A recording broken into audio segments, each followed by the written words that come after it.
सिंधुदुर्ग जिल्हा मध्यवर्ती बँकेतील घोटाळा हा नितेश राणे यांनी केलाय। त्यांनी सिंधुदुर्ग जिल्ह्यातील जमिनी खरेदी करण्याकरता या बँकेचा पैसा वापरलाय।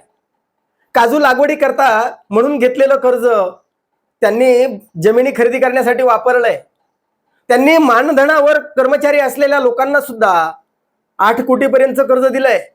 कार्यक्षेत्राबाहेरच्या लोकांना कर्ज दिलंय। पश्चिम महाराष्ट्रातल्या शैक्षणिक संस्था आणि भूखंड खरेदी करणाऱ्या व्यावसायिकांना कर्ज दिलंय।